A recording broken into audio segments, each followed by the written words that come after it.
Alright, hey guys, here we are, hole number 5 here. Wanted to give you guys a preview of this one.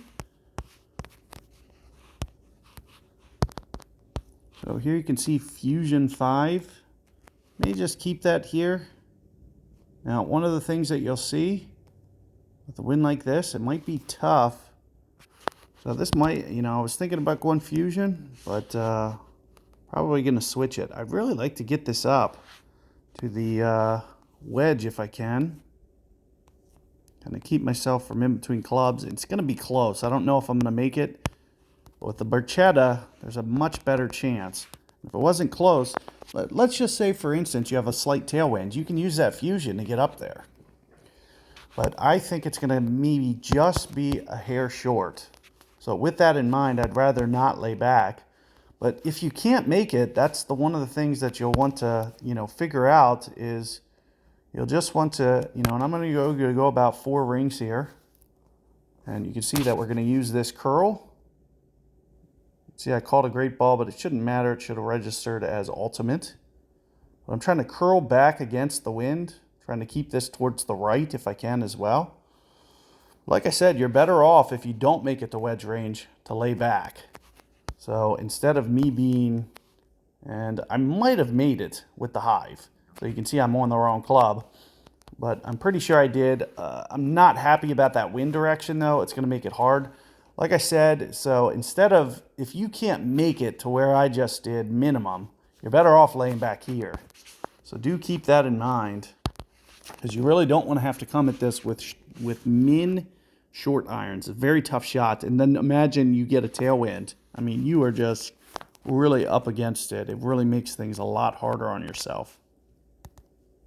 So let me just take a look here. These are both 86. We need to get that hip up a little bit more. Well, both of these need to get up to the next level, because I need to get this to the 88 length at least. And 93 is even better. So again, like I said, I still might be, yep. So this is still going to be a little bit short. Now, we kind of lucked out with this wind, so we are going to go, we're going to go Spectra. Like I said, but this would be very tough to stop in the event that we got a side wind. And oftentimes there's a lot of missing guide, and it'll roll out to about this far. And that's what people don't typically realize. But in this headwind, it is going to collapse down. So we just kind of got, more than anything, a lucky wind here. So let's go here. You can see minish club we're going to be pulling up from. And I'm just going to use this as an indicator and maybe go, you can see we were down here towards min, a couple rings from it. So 4-9, give or take. 4-8, 4-9. It's going to be my ring adjustment.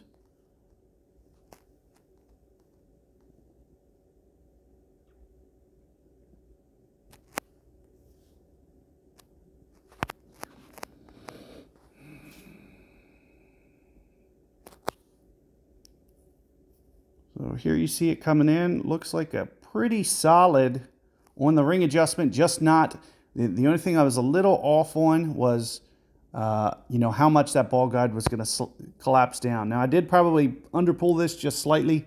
I was probably more in the 4-8. I probably should have stuck to the 4-9. But you can also see my ball guide collapsed much more than I thought it would. And again, it's, being at min club, I just am not 100% comfortable with how the ball's going to roll out. But I am pulling up towards mid club, which is nice, and that's where that extra spin comes in, plus the wind direction. So since I'm pulling my rings up, I do generate a little bit more backspin, and then of course with that headwind, it really started. Plus, there's a huge upslope there, so as you can see, it just kind of shoots down.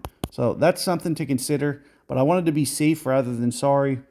And as you can see, I was just a little too cautious with that one. So keep that in mind, and good luck with that, and I'll see you guys on the next one.